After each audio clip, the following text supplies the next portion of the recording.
Yun o, so tuturo ko po sa inyo tamang pag-assemble ng transmission ng TMX 155 ha. So, assemble na natin.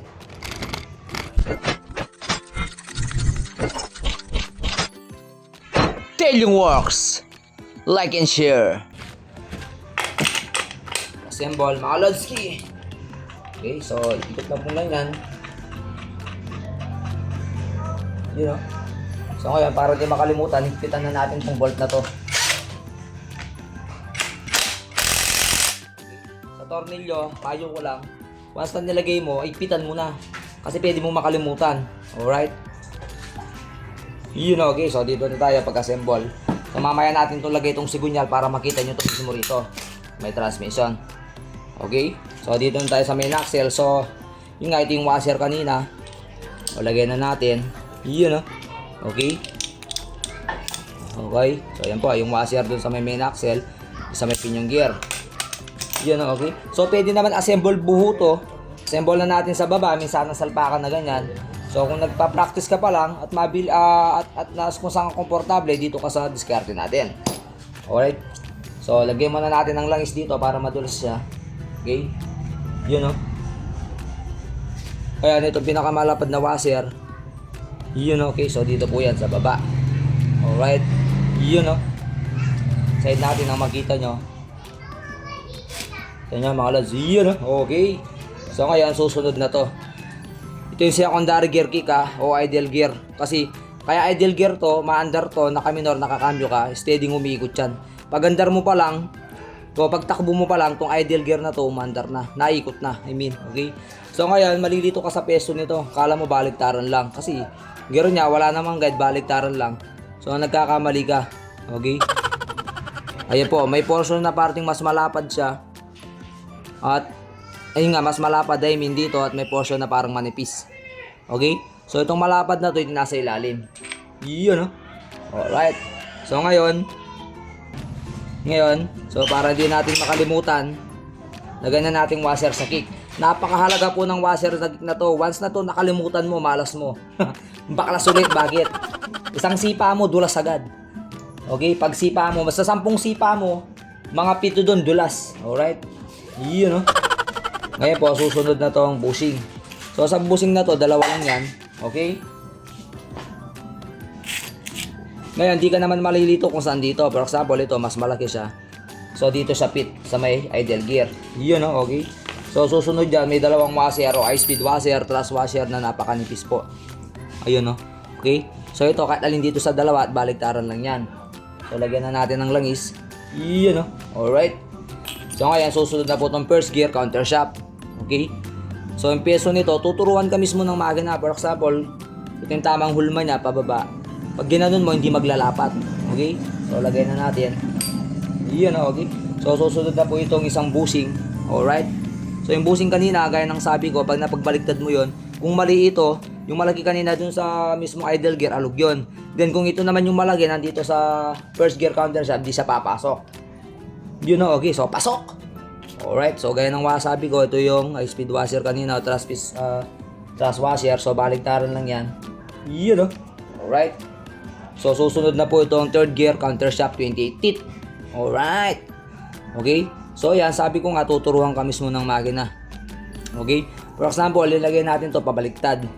Itong pinakatungko niya, pinakapat na paa niya, hindi maglalapad doon. Tutukod sa butas. So, kailangan itong tatlo na to, ito yung nasa baba. Okay? Lagyan natin. Yun, okay? So, pasok. Hindi tukod. Sakto. Ngayon, sunod na po yung counter shaft. Alright. Lagyan na natin langis para swabe. Ngayon, paano ilalagay ito? So, silipin mo lang itong mga washer na to, nalagay mo, gear. So, dapat sentro yan. Ngayon, hawakan mo lang itong kick na to, mismo. I-flat mo siya. Yun, So, levelize na yan. Saka mo saksak habang iniikot-ikot. Mararamdaman mo, swabe yung pasok niyan. Yun, okay? So, swabe, pasok. So, walang sayad. Sentrong-sentro! Alright, so, sunod na po itong spline washer. Okay, spline washer dito sa may main axle. Ito lang natin yun, okay? So, susunod na po yung second gear, main axle. Yun, alright? So, sunod na yung second gear, counter shaft. So, ito, may palatandaan din yan. Pwede naman baliktaran to. Pero mas maganda kung saan siya dating nakalagay, yung nakalagay. Bakit? Unang-una yung lapat ng gear nandito. Pangalawa, kaya mayroon siyang parting pa ganun dito na kanal, dito nagpopondo yung langis. Dun sa kabila, wala. Ngayon, paano malalaman ito yung pwesto niya nakaganyan? So, mag-iwan ng marking yan. Mapapasin nyo, may circle lock yan na yun sa counter shop.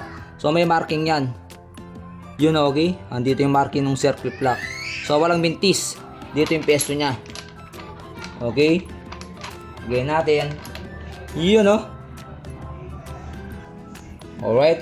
So, susunod na po tayo dito sa washer. Okay? So, ito, mayroon siyang parang bushing na washer. Tapos mga truss washer, okay? So, ngayon dito wala ka namang kawala eh. For example, ito, napagbaliktad mo dito sa may counter shop. So, hindi siya lapat. Oh, tukod na. Alright? So, ngayon, itong pinakamalaking bushing. So, dito yan. Iyan, okay? So, gaya ng sabi ko, pag napagbaliktad mo, dito sa may counter shop, hindi papasok, okay? So, dito yan. Iyan, alright? So, ngayon, ito naman malaki na bushing. So, dito yan sa may second gear counter shop. O, sunod na itong isang washer. Okay, so lapat po. So, mismong magina, mismong pesa, tuturuan ka. Parang puzzle lang yan. So, hindi siya magtutugma kung hindi para sa doon. Alright? Ngayon po, dito yan, mapapasin nyo, ito yung finger selector. Dalawa lang yan, may malaki, may maliit. So, saan mo malalaman? Nakatapat ka sa makina, may initial yan. Kung mapapasin nyo, R.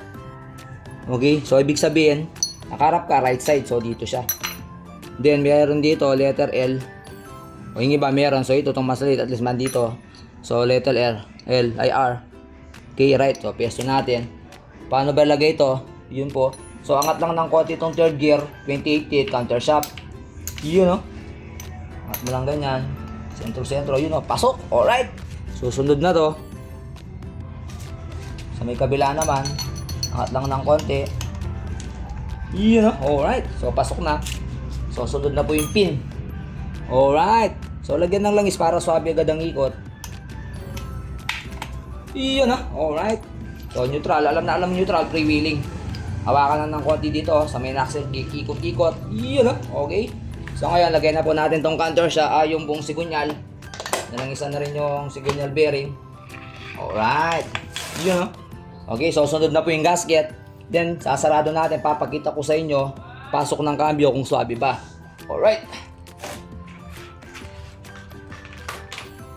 You know, gasket natin, oh, 0-0, napakaganda, oh, 0-0 na gasket, napakamura, compare sa original, pero quality. Alright? Pero kung suggest ni Idol, may budget, gusto niya genuine.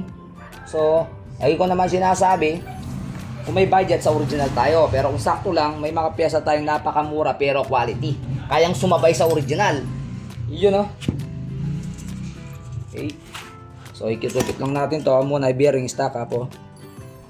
Okay, so paano nga ba ilalapat to na sentrong-sentro? Lagyan muna natin palalangis tong counter shop. Yun, no? Panalo, mga lods. Okay, so pagpatok mo ganyan yan. Okay, so hindi mo to basta-basta masasaradong diretso lang.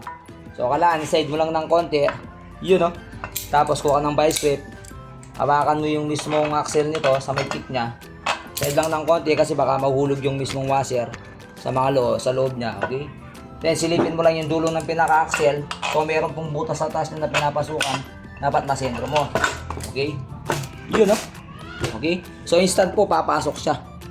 Di mo kailangan paluin, di mo kailangan kung ano-ano pa. So pag na-shoot mo yung axle no, sentro, usahan niyang higupin. Alright? Okay? So tornilyo muna natin, dalawang tornilyo. So pakita ko sa inyo paano swabe. Paano kaswabe pumasok ang cambio. Okay? So clearance 8. So, pinakamahalaga, once na nag-overall ka, nag-assemble ka ng transmission, kahit anong galing mo pa yan, siyempre, tawo ka lang. So, ang gagawin mo dyan, check mo, number 1 dyan, una ito, kung swabing ikot nung sigunyal. Iyon na, okay? So, walang ipit. Pangalawa po, testing natin pasok ng cambio, kung pasok ba lahat. Okay? So, prime neutral, ikot natin, first gear. Yun, no? First gear, second gear, third gear, fourth gear. Okay, mga lods kaya. So, pasok po lahat. Napakaganda. Alright. Ngayon, release natin. Tercera, segunda, primera, neutral. Alright. Okay. Yun, no? So, kung swabe yung pagkambyo, swabe din ang pag-release. So, napakaganda na po. Okay? So, Delnox po. Sharing is caring.